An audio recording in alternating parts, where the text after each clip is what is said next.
Hello students. तो स्वागत है आपका एक बार फिर मेरे यूट्यूब चैनल पे जिसका नाम है टारगेट आइडिया एग्ज़ाम। तो दोस्तों, लेक्चर शुरू करने से पहले सबसे पहले एक बात पे ध्यान दीजिए, वो ये है कि लेक्चर को पूरा देखने की कोशिश किया करो, है ना। जब तक आप पूरा समय नहीं दोगे किसी चीज़ को समझने में, तो वो आपकी समझ में नहीं आएगी। ठीक है।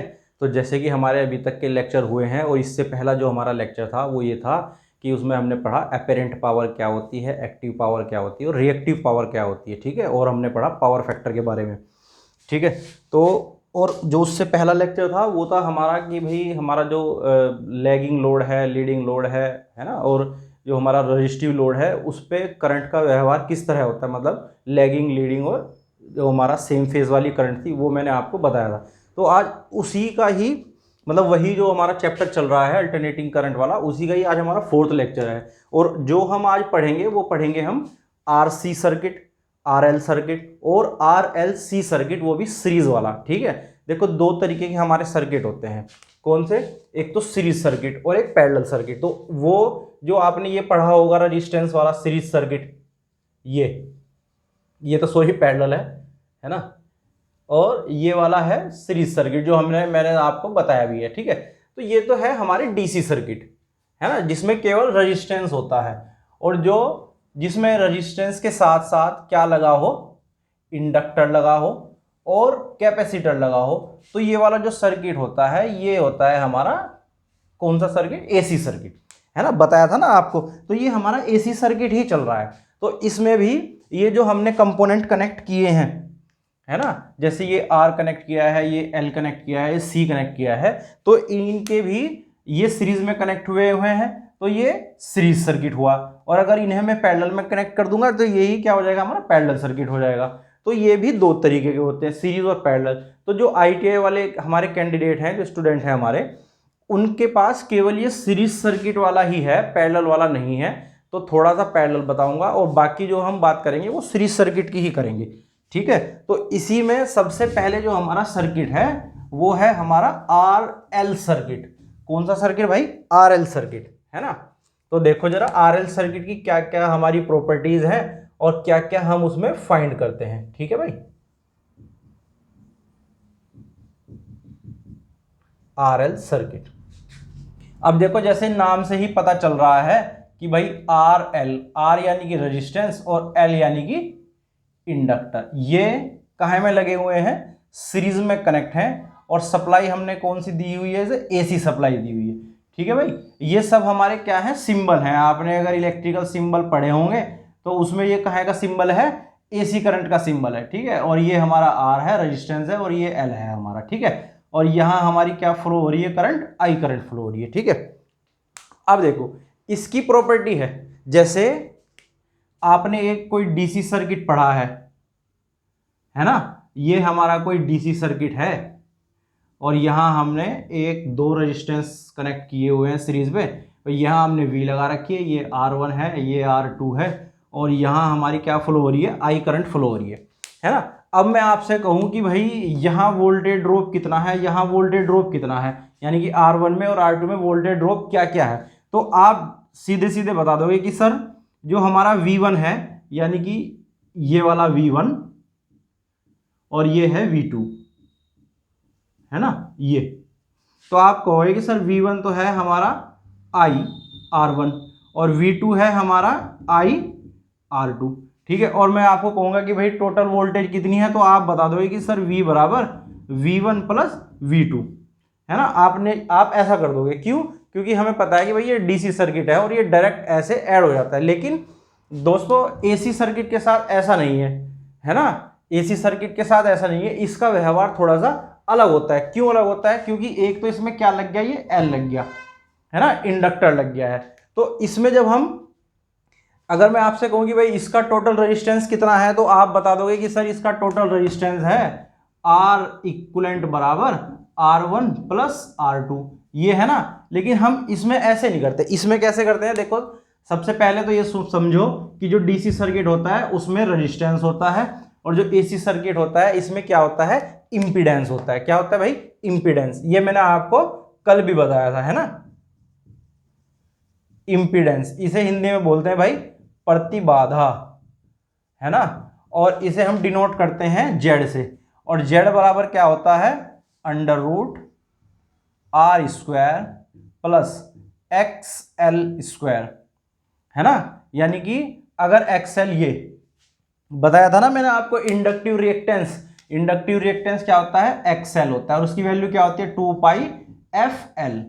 ठीक, तो ये हमारा क्या होता है, इम्पीडेंस होता है, और जिसे हम कहाँ से प्रदर्शित करते हैं, जेड से, और उसका जो मान होता है वो क्या होता है, जेड बराबर R square plus X L square. ठीक है भाई, एक्सएल क्या है, ये है हमारा इंडक्टर का, क्या है ये भाई, इंडक्टिव रिएक्टेंस। ठीक है, तो इसे हम डायरेक्ट नहीं जोड़ सकते कि भाई इसकी वैल्यू ये आ रही है और इसकी वैल्यू आर है तो डायरेक्ट ऐड कर दो, है ना। कैसे ऐड करेंगे कि भाई जेड स्क्वायर बराबर R square plus X L square, और जेड बराबर क्या हो जाएगा, जैसे ऊपर है ये, इसका क्या हो जाएगा, ये अंडर रूट हो जाएगा। ठीक है, ये ऐसे निकलेगा जेड। आ गई बात समझ में भाई। ठीक है, अब देखो दूसरी बात, सब ये इसके फार्मूले भी हैं, अभी इन पे इसी तरह क्वेश्चन भी सोल्व होंगे, एक एक क्वेश्चन भी होगा, है ना, उससे तुम्हें समझ आ जाएगा कि ये हम ऐसे कर क्यों रहे हैं। ठीक है, अभी देखो यहां मैंने तुम्हें क्या बताया था कि भाई वोल्टेज ड्रॉप R1 में कितना हो रहा है, आई R1, और V2 कितना हो रहा है, आई R2, और अगर टोटल निकालें तो क्या होगा, आप डायरेक्ट उसे जोड़ दोगे, लेकिन हम इसमें ऐसा नहीं करते। क्यों नहीं करते, इसलिए नहीं करते, देखो इसमें कैसे ऐड होगा कि अगर यहाँ वोल्टेज V है ना, तो जैसे हमने ये निकाला ना कि V स्क्वायर बराबर VR का स्क्वायर प्लस VL का स्क्वायर, यानी कि इंडक्टर में जो वोल्टेज है उसका स्क्वायर, रेजिस्टेंस में जो वोल्टेज है उसका स्क्वायर, और क्या कर दो, V बराबर under root VR square plus VL square. ठीक है, अब इनकी चाहो तो तुम वैल्यू भी रख दो, वैल्यू कैसे रख देंगे, V बराबर यहां पे क्या है भाई, मान लो यहां I करंट आ रही है, तो यहां वोल्टेज ड्रॉप कितना हो जाएगा, IR। ठीक है, और यहां वोल्टेज ड्रॉप कितना हो जाएगा, ये क्या है, इसका रेजिस्टेंस है, ये इसका, है ना, और I करंट आ रही है, तो यहां क्या हो जाएगा, V बराबर IXL, है ना, तो यहां रख दो IR का स्क्वायर प्लस IXL का स्क्वायर, ऐसे भी लिख सकते हो, और ये क्या है, हमारी वोल्टेज है। ठीक है, वोल्टेज हमारी ऐसे ऐड होगी, ना कि डायरेक्ट तुम ऐड कर दोगे कि भाई रेजिस्टेंस में क्या वोल्टेज है और इंडक्टेंस में, इंडक्टर में क्या वोल्टेज है, उसे डायरेक्ट ऐड ना करके हम इस तरह ऐड करेंगे। ठीक है भाई, चलो अब देखो, कल मैंने आपको एक चीज और पढ़ाई थी, और वो था पावर फैक्टर, पढ़ाया था पावर फैक्टर, तो यहां भी पावर फैक्टर होगा, है ना। पावर फैक्टर क्या होगा, पावर फैक्टर किसके बराबर होता है, कोस फाई के, और कोस फाई बराबर होगा R अपॉन जेड के। ठीक है, R अपॉन जेड के, तो R क्या है, R तो ये रेजिस्टेंस की वैल्यू है ना, इसकी रेजिस्टेंस की वैल्यू है R, और जेड क्या है, ये इंपीडेंस। कैसे निकाल लोगे, ये ऐसे निकाल लेंगे जी, इंपीडेंस। ठीक है, तो R अपॉन जेड करोगे तो हम क्या, जेड बराबर R square plus XL square करोगे तो क्या आ जाएगा, जेड आ जाएगा, और कोस फाई बराबर R अपॉन जेड क्या हो जाएगा, पावर फैक्टर हो जाएगा, किसका, RL सर्किट का। ठीक है, और ये पावर फैक्टर हमारा RL में भी यही रहेगा, RC में भी यही रहेगा, और RLC जो हम निकालेंगे तो उसमें भी पावर फैक्टर की वैल्यू R अपॉन जेड ही रहेगी, और वहां भी रेजिस्टेंस की वैल्यू जो सर्किट में दी हुई होगी वो, और इंपीडेंस हम ऐसे ही निकालेंगे। अभी बताऊंगा ये कैसे हमारा चेंज होता रहेगा हर सर्किट में। ठीक है, इसे एक बार देख लो, ये 3 फार्मूले हैं, 1 2 3। ठीक है, ऐसे भी आ सकता है, ऐसे भी आपके पास आ सकता है सोल्व करने के लिए, और ऐसे भी आ सकता है सोल्व करने के लिए। और ये था हमारा डीसी सर्किट, और डीसी में और इसमें तुम अंतर भी देख रहे होंगे कि हम डीसी में और इसमें क्या अंतर है ना। डीसी में हम डायरेक्ट कर देते हैं, एसी में डायरेक्ट नहीं होता, है ना भाई, एसी में ऐसे डायरेक्ट नहीं कर सकते हम। क्यों नहीं कर सकते डायरेक्ट भाई एसी में, इसमें कर रहे हैं और इसमें नहीं कर रहे, है ना। क्यों, क्योंकि इसमें फेस डिफरेंस होता है और डीसी में फेस डिफरेंस नहीं होता। बताया था ना कि अगर हमारा इंडक्टिव सर्किट है क्या बताया था, देखो एक बार थोड़ा सा रिकैप देख लो। अगर हमारा रजिस्टिव सर्किट है तो क्या बताया था मैंने आपको कि वोल्टेज के फेस में रहेगी कौन, करंट, यानी कि वोल्टेज और करंट के बीच में कितने डिग्री का एंगल है, 0। और अगर इंडक्टिव होगा तो क्या होगा भाई, वोल्टेज अगर यहां है तो करंट हमारी यहां होगी 90 डिग्री, है ना। अब इन दोनों को क्या कर दिया, मिक्स कर दिया, क्या कर दिया, दोनों को मिक्स कर दिया। तो क्या होगा, अगर रजिस्टिव और इंडक्टिव सर्किट दोनों मिल जाएंगे तो वोल्टेज तो हमारी यहां देख लो, है ना, रजिस्टिव प्लस इंडक्टिव, है ना। तो क्या होगा कि भाई वोल्टेज तो हमारी यही रहेगी रेफरेंस पे ही, लेकिन ये करंट कहीं हमारी यहां प्राप्त होगी हमें, यानी कि इसका कुछ ना कुछ यहां एंगल होगा, ठीक है, कुछ ना कुछ एंगल होगा ही होगा। तो इसलिए हम इसमें इसे डायरेक्ट ना जोड़ के इसे हम इस तरह सोल्व करते हैं, ठीक है। क्यों, क्योंकि एसी सर्किट में क्या होता है, फेज डिफरेंस होता है। आई बात समझ में। चलो अब देखो आरसी सर्किट, है ना, आरसी सर्किट, आरसी सर्किट भी सेम ही है, बस उसमें क्या होगा, एक्सएल की जगह हम क्या ले लेंगे भाई, एक्ससी ले लेंगे, ठीक है। एक्सएल की जगह क्या ले लेंगे, एक्ससी ले लेंगे। देखो मैं अभी करके बताता हूं बस।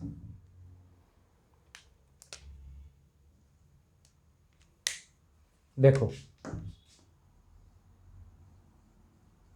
ये आर है, ये सी है, और यहां हमने क्या लगा दिया, ये लगा दिया भाई हमने एसी सप्लाई, है ना। और यहाँ हमारी ये है क्या, आर, ये सी, ये एसी, और ये हमारी करंट, ठीक है। तो सबसे पहले हमने क्या निकाला था, इम्पीडेंस, तो इम्पीडेंस ही निकाल लो यहाँ भी सबसे पहले। जेड बराबर under root R square plus क्या आएगा भाई, एक्स सी स्क्वायर, ठीक है। अब v निकाल दो, v की वैल्यू कितनी आएगी, under root V R square plus V C square, है ना। अब देखो एक जरा छोटा सा, यहां अगर आई करंट फ्लो हो रही है तो यहां वोल्टेज ड्रॉप कितना होगा, आई आर, ठीक है। और अगर इसमें आई करंट फ्लो हो रही है तो यहां वोल्टेज ड्रॉप कितना होगा, आई एक्सी, ठीक है, आई एक्सी। तो यहां हम उसे रख सकते हैं v बराबर under root I R plus I R का स्क्वायर प्लस क्या आएगा भाई, आई एक्सी का स्क्वायर, ठीक है। और ये हमारा क्या हो गया, इसका फार्मूला हो गया, ठीक है। और जेड हमारा ये हो गया, ठीक। अब पावर फैक्टर देख लो, पावर फैक्टर कोस फाई बराबर आर अपॉन जेड, ठीक। अब आर तो यहां रेजिस्टेंस है ही है, ये रहा। अब जेड की वैल्यू हम यहां ये रखेंगे, ये वाली, ठीक है। जेड की वैल्यू क्या रखेंगे, ये वाली। अब एक्सी बराबर क्या होता है, आप सबको पता है, एक्सी बराबर 1/2π/f(c). ये क्या है, हमारा कैपेसिटिव रिएक्टेंस है ना, क्या है, कैपेसिटिव रिएक्टेंस, है ना। ये आर एल और आर सी, ये दोनों अगर तुमने एक कर लिया ना तो ये दोनों सेम सेम से ही हैं, तो ये तुम्हें आराम से हो जाएंगे, है ना। ये तुम्हें समझ में भी आ गया होगा थोड़ा थोड़ा कि भाई कैसे हो रहा है, कैसे नहीं, है कि नहीं। अब देखो जरा इसका एक दो क्वेश्चन देख लो इसके, है ना। अब क्वेश्चन से क्या होगा, जो ये फार्मूले तुम लिख रहे हो ना, ये तुम्हें समझ आ जाएंगे कि भाई ये एक्चुअल में लग कैसे रहे, है ना।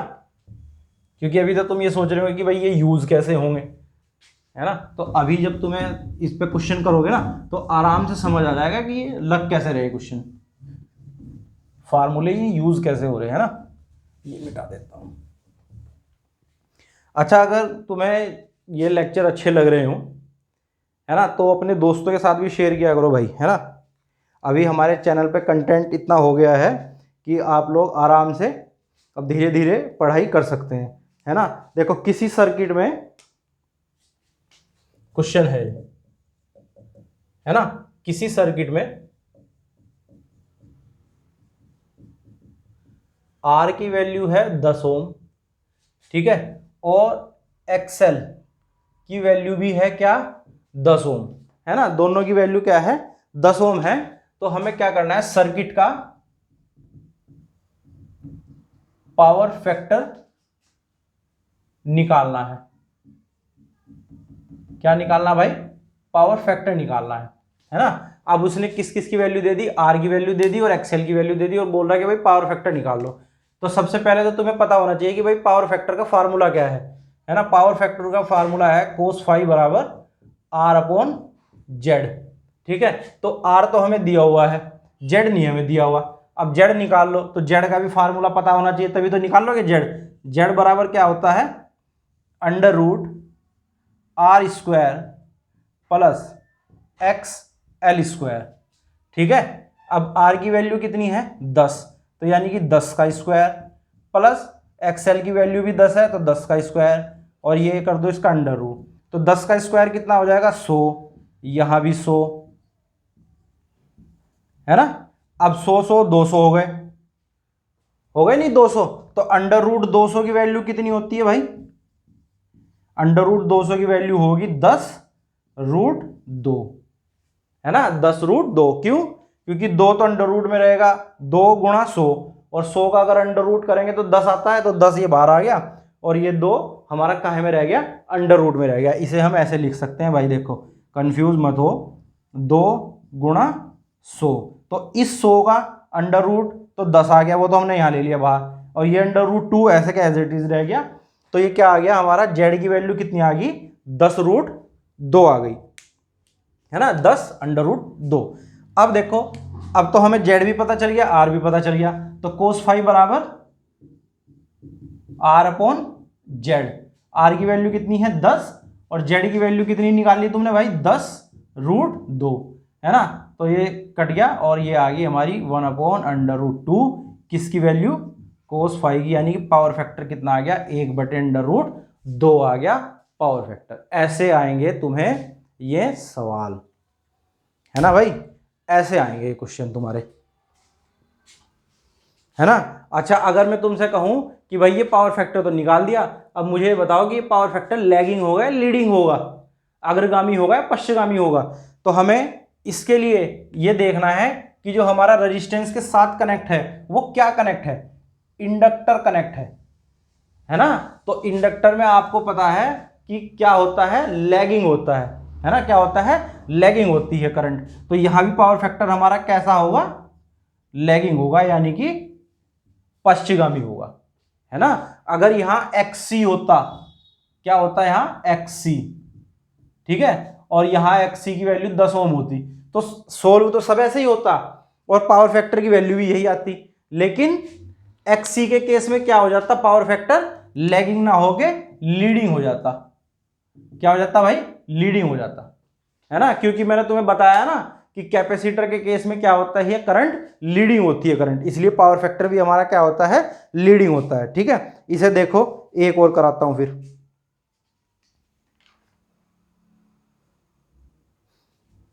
एक देखो कल वाले जो कराया था ना कल, पावर वाला, अपेरेंट पावर वाला, एक क्वेश्चन उस पे देखो भाई, है ना, वो भी बहुत जरूरी है और पेपर में आ जाता है क्वेश्चन उसका, क्योंकि वो बहुत इजी सवाल है और अगर तुम्हें नहीं पता होगा तो 1 नंबर तुम खो दोगे अपना, ठीक है। क्वेश्चन ये है कि भाई किसी सर्किट की, किसी सर्किट की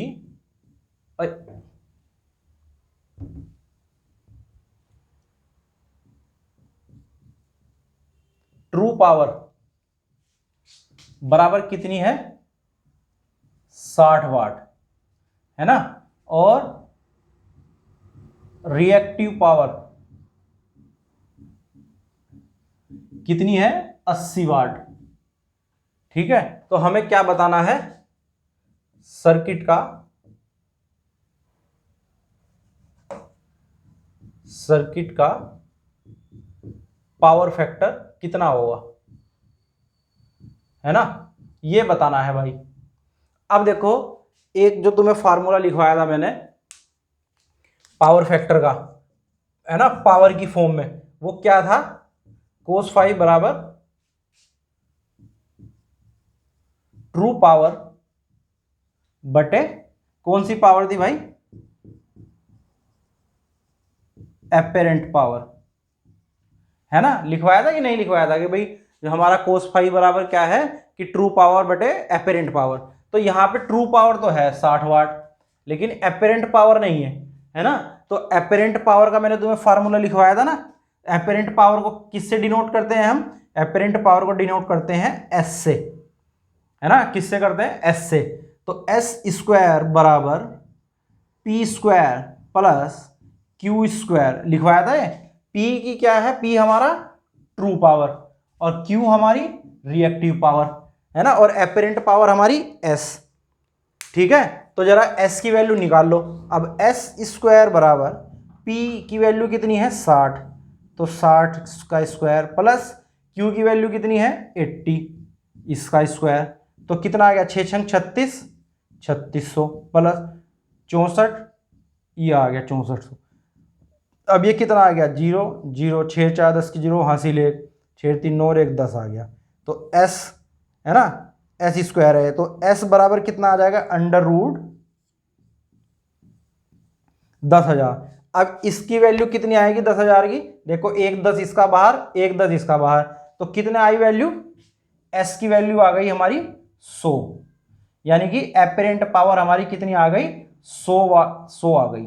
ठीक है, वाट नहीं होता इसका भाई, उसका मात्रक होता है VA, है ना। ये आ गई हमारी एपरेंट पावर। अब निकाल दोगे पावर फैक्टर, अब तो आसानी से निकल जाएगा। कैसे निकल जाएगा, हमें पता है कि cos फाइव बराबर P अपॉन S, है ना। P हमारी एक्टिव पावर, S हमारी एपरेंट पावर। तो एक्टिव पावर कितनी है 60 और एपरेंट पावर कितनी निकाल दी तुमने 100, तो कितना से ये कटा और 10 से कितना आ गया 0.6। cos फाइव बराबर कितना आ गया भाई 0.6 आ गया। ठीक है, पावर फैक्टर। तो ये इस तरह भी पावर फैक्टर हम निकाल सकते हैं। ये कल वाला जो कल पढ़ाया था, अगर किसी को नहीं समझ में आया हो कि भाई ये कैसे कैसे कर दिया, ये ट्रू पावर क्या है, एपरेंट पावर क्या है, तो ये इससे पिछले वाला लेक्चर है हमारा एपरेंट पावर का, है ना, और ट्रू पावर का, तो वो वाला देख लेना, वो तुम समझ जाओगे ये आसानी से। ठीक है भाई, अब देखो ये क्वेश्चन जरा, ये देखो क्वेश्चन इसलिए समझा रहा हूं, अगर क्वेश्चन तुम समझ गए तो वो जो थ्योरी कर रहे हो ना, थ्योरी वो ऑटोमेटिक समझ जाओगे, है ना। और इस वाले टॉपिक से एक क्वेश्चन आराम से आ जाता है, बिल्कुल आसान, और जो कि आपका क्या होगा, बिल्कुल फार्मूले में वैल्यू रखनी होगी और बस केवल फार्मूले में वैल्यू रखनी है और तुम्हारा जो क्वेश्चन है वो सोल्व हो जाएगा। ठीक है, जैसे कि हमारा, अच्छा चलो इससे पहले एक चीज पढ़ो, है ना, इससे पहले तुम क्या पढ़ो, RLC सर्किट। ठीक है भाई, RLC सर्किट पढ़ो, फिर कराएंगे 2-3 क्वेश्चन इकट्ठे ही। ठीक है, R हो गया, ये L हो गया और ये हो गया हमारा C। ठीक है, अभी देखो, अभी तक तो हमारे एक बार RL लगा था, फिर RC लगा, अब कि ये तीनों इकट्ठे आ गए, है ना, ये है। तो यहाँ क्या है करंट, ये हमारी क्या है वोल्टेज V, ये करंट है I, ये R है, ये L है, ये C है। ठीक है भाई, तो अगर यहाँ करंट I फ्लो हो रही है तो यहाँ से यहाँ तक की जो वोल्टेज ड्रॉप है वो IR होगा, यहाँ से यहाँ तक का क्या होगा IXL होगा, और यहाँ से यहाँ तक क्या होगा IXC होगा। देखो ये नोटेशन तुम्हें आनी चाहिए, अगर ये नोटेशन तुम्हें आ रही है तो आधे से ज़्यादा क्वेश्चन तुम ऐसे ही सोल्व कर दोगे उंगली उंगली पे ही अपनी। ठीक है, XL बराबर क्या होता है 2 पाई FL और XC बराबर क्या होता है 1/2 पाई FC। ठीक है, अब देखो जरा इसमें भी वही सब चीज, क्या कि जैसे अगर मैं तुम्हें कहूं कि भाई इसमें इंपीडेंस निकाल लो, इंपीडेंस यानी कि जेड, तो जेड की वैल्यू क्या निकालोगे आप, है ना। अब इसमें देखो क्या होगा, इसमें 3 केस होंगे। कितने केस होंगे, 3 केस। 3 केस में पहला केस क्या होगा, जब एक्सएल की वैल्यू, केस फर्स्ट, जब एक्सएल बड़ा होगा एक्ससी से, है ना, यानी कि इंडक्टर की वैल्यू बड़ी है किससे, कैपेसिटर से।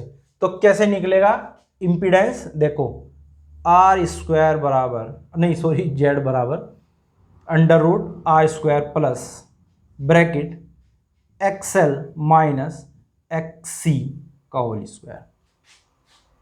ठीक है भाई,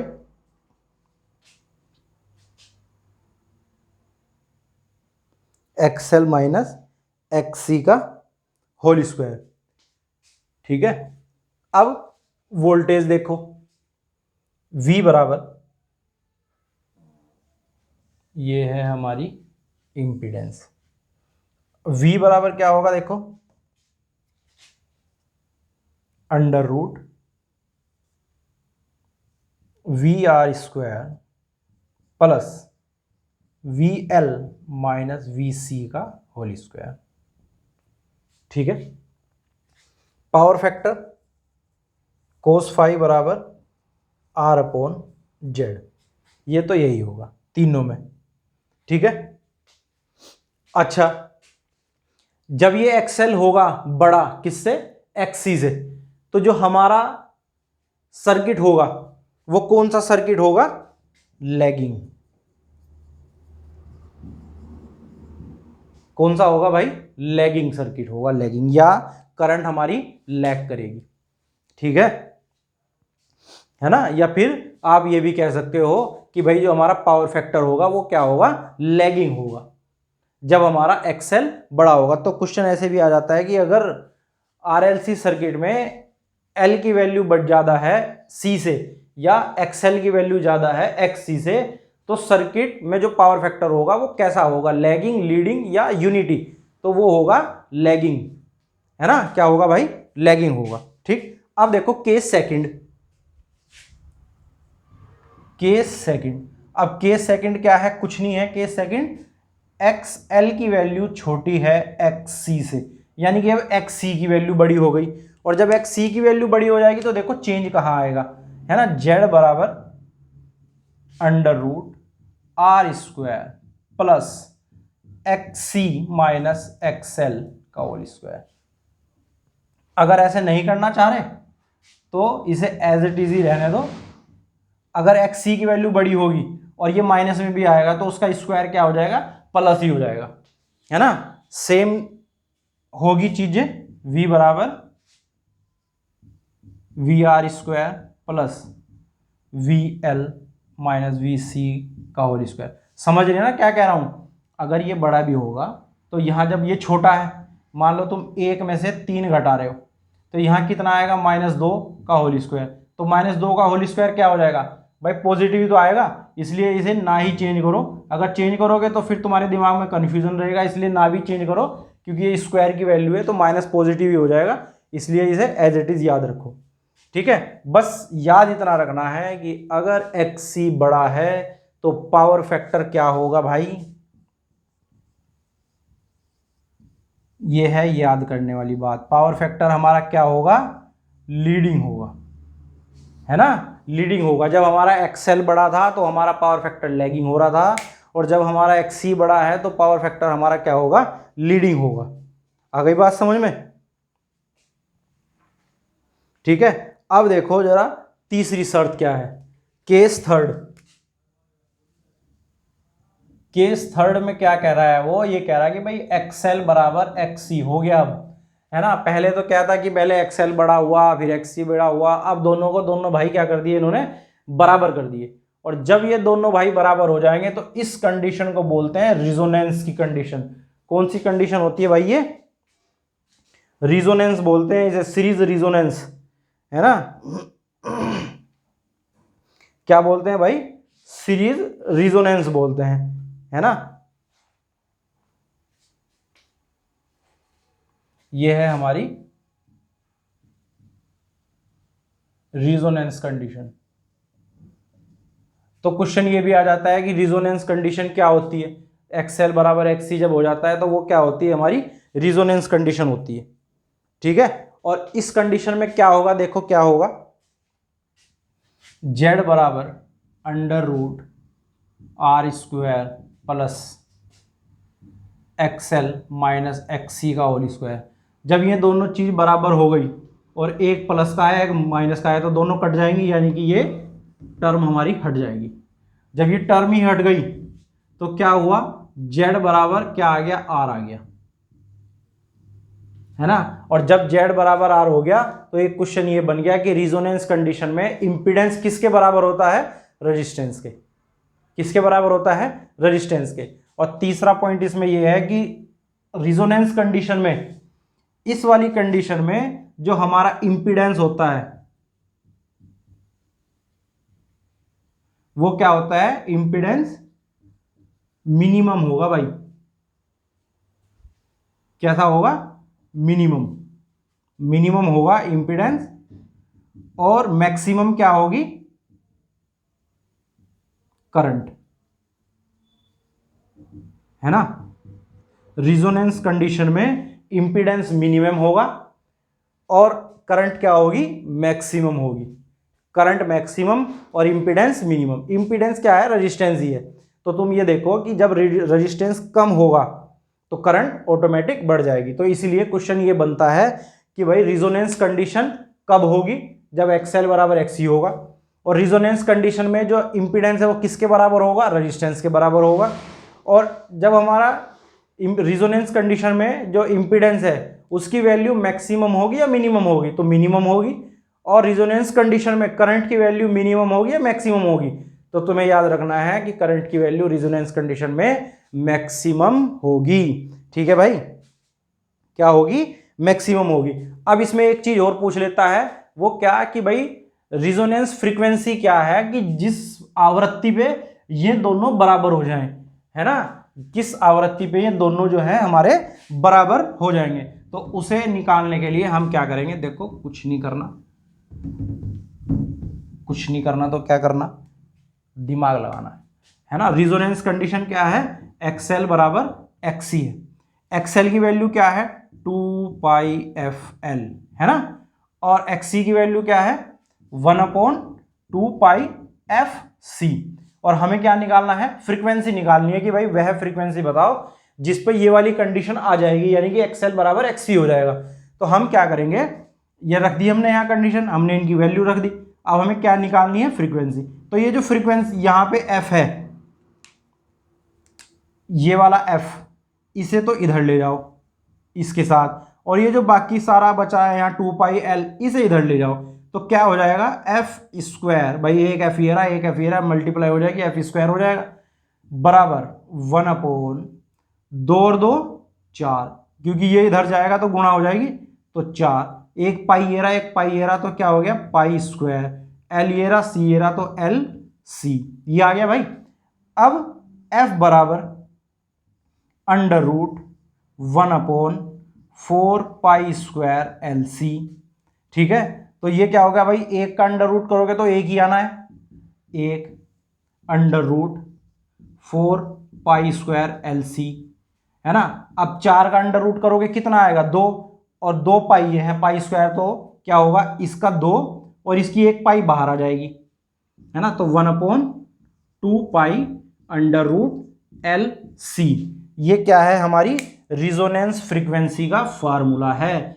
F बराबर 1/2π√LC। और ये क्या है, मोस्ट इंपोर्टेंट है ना। ये क्या है, मोस्ट इंपोर्टेंट है। ये पेपर में आ जाता है कि भाई रिजोनेंस फ्रीक्वेंसी का फार्मूला क्या है, तो क्या है, 1/2π√LC, है ना।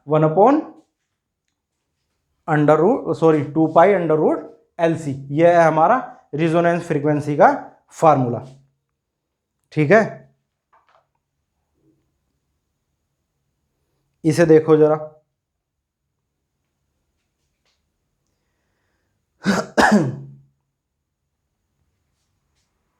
ठीक है भाई, चलो अब देखो जरा इसके एक दो सवाल इस पे भी आ जाते हैं। और अगर तुम्हें ये आरएलसी वाला सोल्व करना आ गया तो फिर तो तुम आरएल वाला तो आंख बंद करके कर दोगे। ठीक है,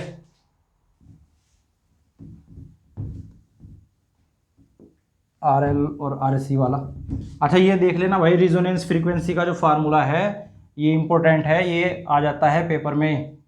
ठीक है, और ये रिजोनेंस वाली कंडीशन ये भी इंपॉर्टेंट है ना। और इसमें रेजिस्टेंस और करंट के साथ क्या हो रहा है वो भी इंपॉर्टेंट है। ठीक है, अभी देखो जरा ये क्वेश्चन मैंने लिखा था, एक सेकंड, है ना। देखो चलो, तो क्वेश्चन क्या कह रहा है, क्वेश्चन ये कह रहा है कि जो आर है हमारा, है ना, जो आर की जो वोल्टेज ड्रॉप है वो कितनी है, 12 वोल्ट। ठीक है, और जो हमारा एल है उसकी जो वोल्टेज ड्रॉप है वो 7 वोल्ट है, और जो सी है उसकी वोल्टेज ड्रॉप 2 वोल्ट है ना। तो हमें क्या करना है कि भाई ये बताना है कि टोटल वोल्टेज कितनी है। अगर ये डीसी सर्किट होता तो हम इसे डायरेक्ट क्या कर देते, जोड़ देते।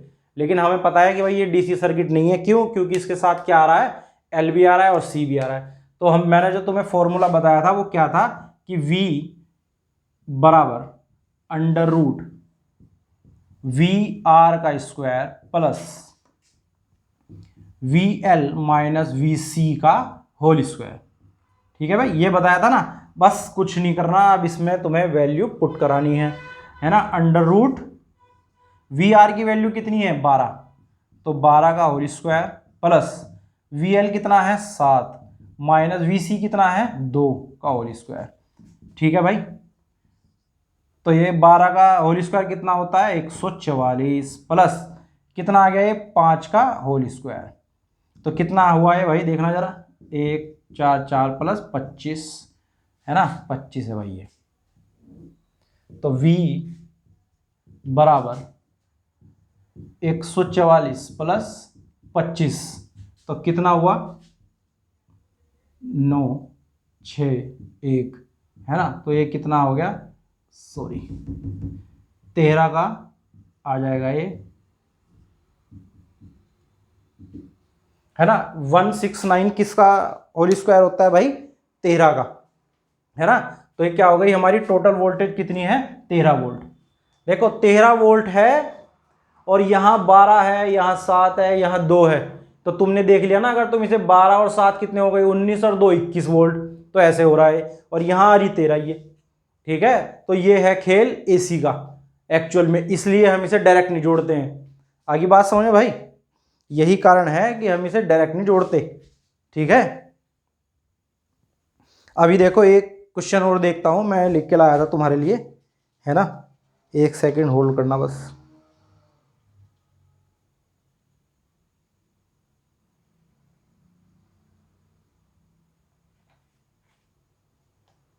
हाँ देखो,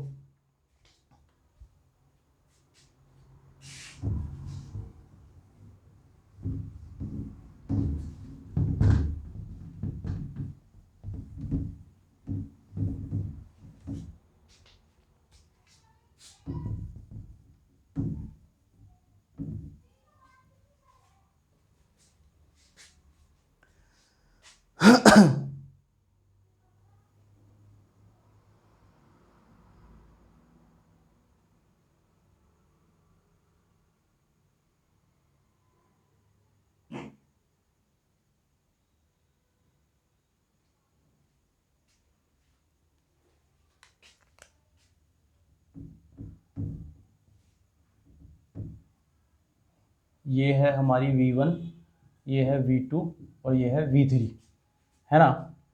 तो ये कह रहा है कि यदि सर्किट रिजोनेंस कंडीशन में हो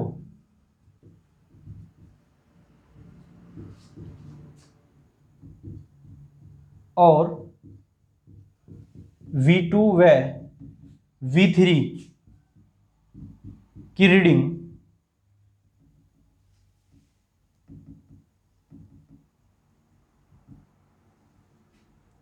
कितनी हो, 400 वोल्ट हो तो V1 की रीडिंग क्या होगी, यानी कि या उसकी वैल्यू क्या होगी, है ना। और यहां लगा हुआ है 100 वोल्ट 50 हर्ट्ज, ठीक है, कितनी लगी हुई है 100 वोल्ट 50 हर्ट्ज। तो हम क्या करेंगे, देखो इसने क्या दे दिया, रिजोनेंस कंडीशन, ठीक है, तो इसी का ही यूज होगा यहां। तो देखो क्या होगा, V बराबर under root VR² plus VL minus VC का और स्क्वायर, यानी कि जो VL है, ये VL, ये तो 2 है और ये 3 है VC वाली। अब इसने कहा कि भाई रिजोनेंस कंडीशन है, तो रिजोनेंस कंडीशन में क्या होगा कि जो ये है VL बराबर VC, तो ये क्या हो जाएगी, बराबर है ना, क्या है ये, बराबर है। तो रिजोनेंस कंडीशन में जब ये बराबर हो गई तो क्या हो गया भाई, 400 में से 400 घटे तो ये तो क्या हो गई, हट गई। तो ये आ गया केवल V बराबर अंडर रूट VR का स्क्वायर। अब V की वैल्यू कितनी दे रखी भाई, यहां 100 दे रखी है ना, तो इसे चाहे तो मैं अंडर रूट हटा के यहां ये स्क्वायर कर दो और ये कर दो स्क्वायर यहां, और ये VR², और इससे ये कट जाएगा तो VR हमारी क्या आ गई, 100 वोल्ट आ गई, है ना। आसान सवाल है, ट्रिक है बस। इसमें ट्रिक क्या है कि उन्होंने कहा, सवाल तो इतना बड़ा दे दिया क्वेश्चन कि भाई V2 और V3 की रीडिंग क्या है हमारी, 400 वोल्ट हो, और सर्किट क्या है, रिजोनेंस है ना। तो V1 की रीडिंग बतानी है। तो जब रिजोनेंस सर्किट होता है तो क्या होता है, रिजोनेंस सर्किट में XL बराबर XC होता है, या हम ये भी कह सकते हैं VL बराबर VC होता है। तो जब ये दोनों बराबर होंगे तो इस वाले सर्किट में देखो ये तो कट जाएगा, तो केवल क्या आ गया, VR आ गया, और V की वैल्यू उसने दी हुई है 100, तो यहां रख दी 100 का स्क्वायर VR का स्क्वायर, स्क्वायर से स्क्वायर कट गया, VR कितना आ गया, 100 वोल्ट आ गया। ठीक है भाई, तो ये था हमारा RC सर्किट, RL सर्किट और RLC सर्किट। ठीक है, इससे जुड़े हुए क्वेश्चन लगाना अपनी किताब में से देख के, जो नहीं होंगे वो कमेंट बॉक्स में लिखना, ठीक है। और लेक्चर को अपने दोस्तों के साथ भी शेयर करना, और ज़्यादा से ज़्यादा लेक्चर को पूरा देखने की कोशिश किया करो, ठीक है। Okay, thank you.